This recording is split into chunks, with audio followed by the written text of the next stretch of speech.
بسم الله الرحمن الرحيم.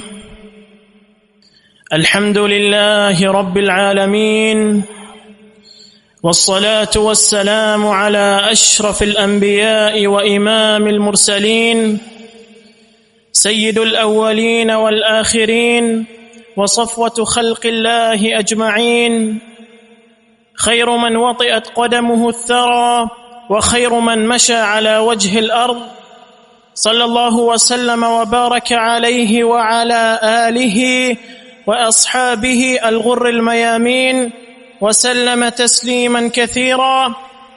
وبعد، اللهم اغفر لشيخنا وللحاضرين يا رب العالمين.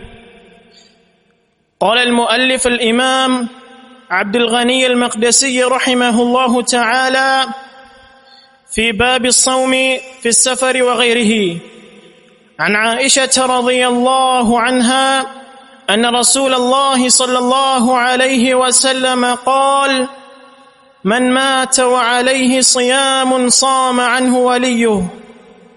وأخرجه أبو داود وقال: هذا في النذر خاصة، وهو قول أحمد بن حنبل رحمه الله تعالى.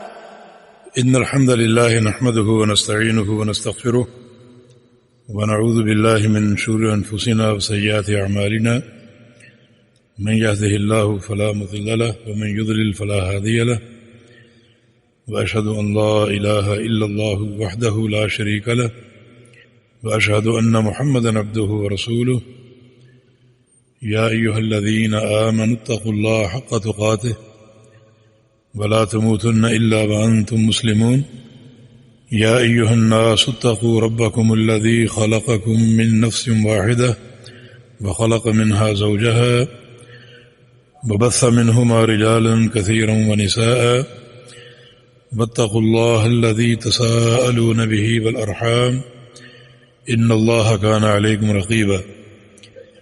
يا أيها الذين آمنوا اتقوا الله وقولوا قولا سديدا يصلح لكم أعمالكم ويغفر لكم ذنوبكم، ومن يطع الله ورسوله فقد فاز فوزا عظيما. أما بعد، فإن أصدق الكلام كلام الله، وأحسن الهدي هدي محمد صلى الله تعالى عليه وسلم، وشر الأمور محدثاتها، وكل محدثة بدعة، وكل بدعة ضلالة، وكل ضلالة في النار. من يطع الله ورسوله فقد رشد واهتدى، ومن يعص الله ورسوله فقد ضل وغوى. اللهم صل على محمد وعلى آل محمد كما صليت على إبراهيم وعلى آل إبراهيم إنك حميد مجيد. اللهم بارك على محمد وعلى آل محمد كما باركت على إبراهيم وعلى آل إبراهيم إنك حميد مجيد.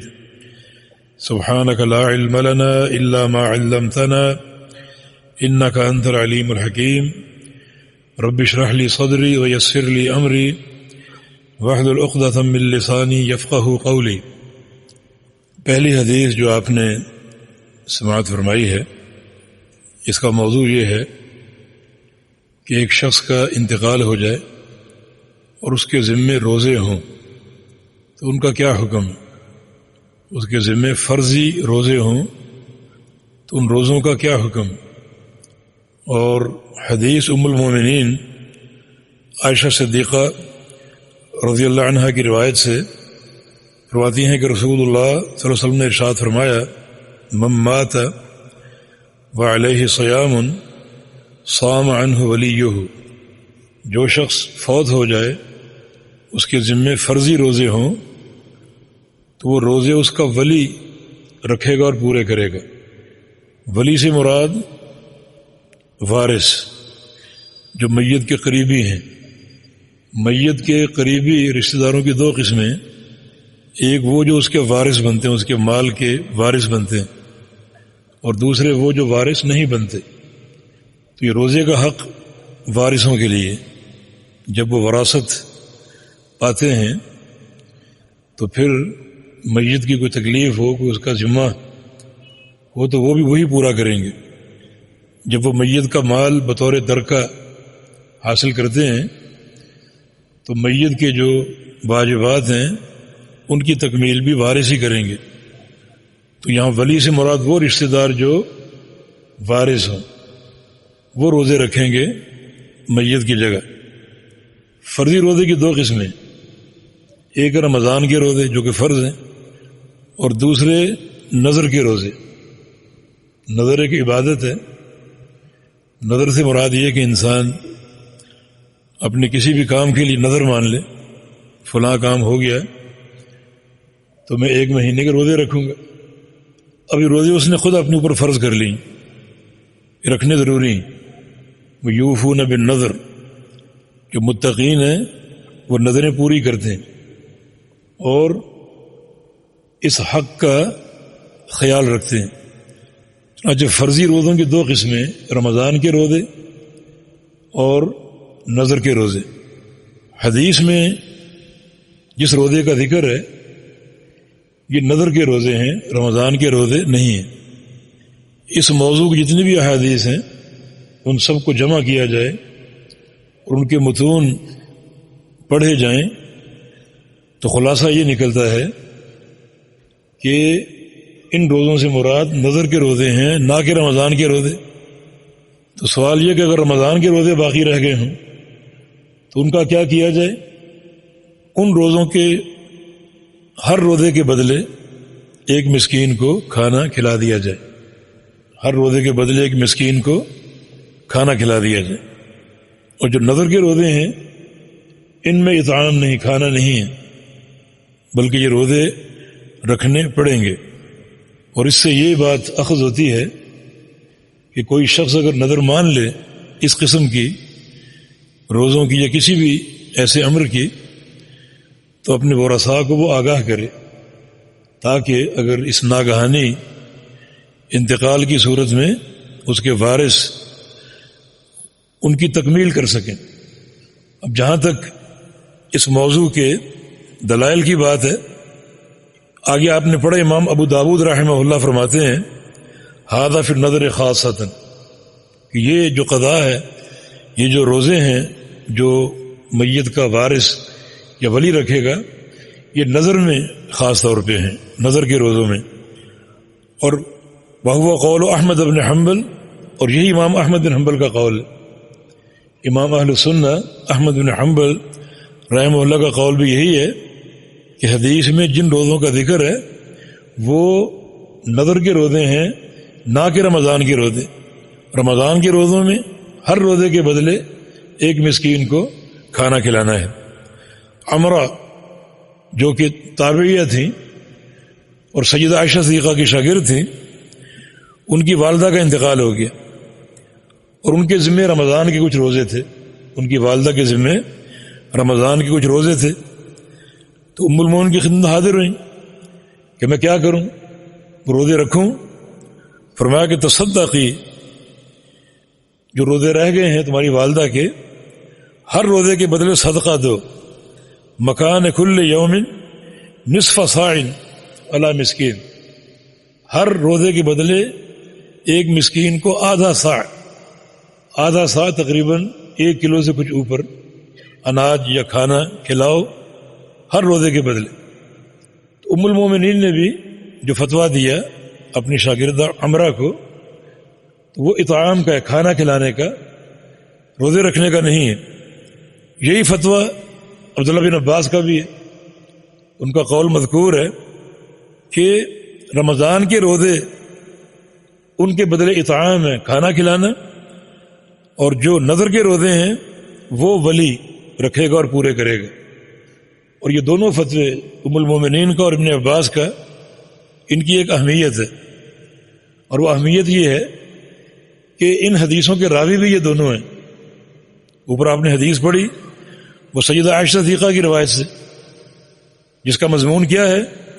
من مات وعلیہ صیام، جس شخص کا انتقال ہو جائے اور اس کے ذمہ روزے ہوں، صام عنہ ولیہ، تو اس کا ولی، اس کا وارث وہ روزے رکھے.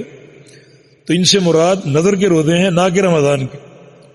جناب عائشہ صدیقہ کا یہی فتویٰ ہے، اور وہ حدیث کی راوی بھی ہیں، اور حدیث کی راوی اپنی اس روایت کو باقیوں سے زیادہ بہتر سمجھتے ہیں اور بہتر جانتے ہیں۔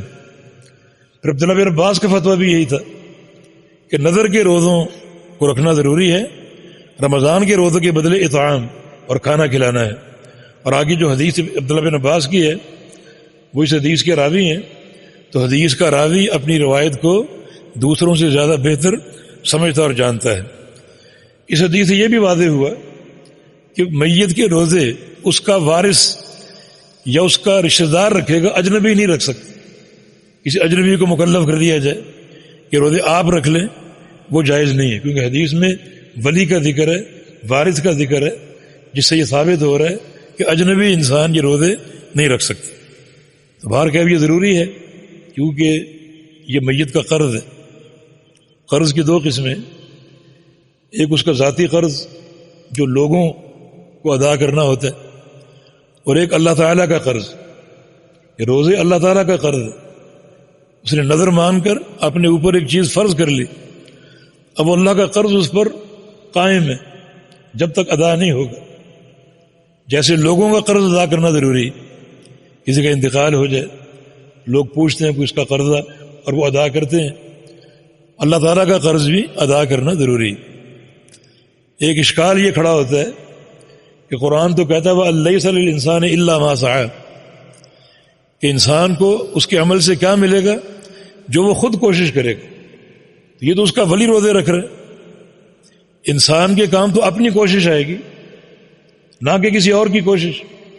لیکن چونکہ یہ رسول اللہ علیہ وسلم کی حدیث ہے تو نبی علیہ السلام کا یہ فرمان قرآن کی آیت کے لیے مخصص ہے، ایک مسئلے کا استثناء کر رہا، یعنی ہر انسان کو وہی ملے گا جو وہ کوشش کرے گا۔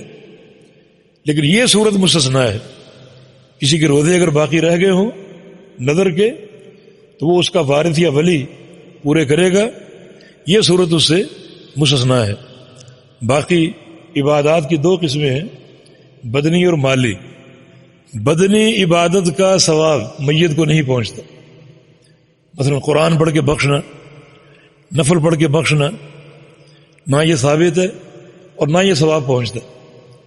اب مالی عبادات کے اصل ملتے ہیں، میت کے سے حج کر لینا یا عمرہ کر لینا، قربانی کر لینا، یا ان کے نام کی کوئی نیکی خیرات کی، مسجد بنا دینا، کنواں کھدوا دینا، کوئی بھی مالی نفقہ آپ اختیار کر سکتے ہیں، اس کا ثواب میت تک پہنچتا۔ لیکن بدنی جو عبادت ہے اس میں سے کسی عبادت کا ثواب میت کو نہیں پہنچتا۔ بس یہ صورت ایک مستثنیٰ ہے، اور وہ میت کا قرض ہے جس کو ادا کیا جا رہا ہے، یہ صورت مستثنیٰ ہے۔ جی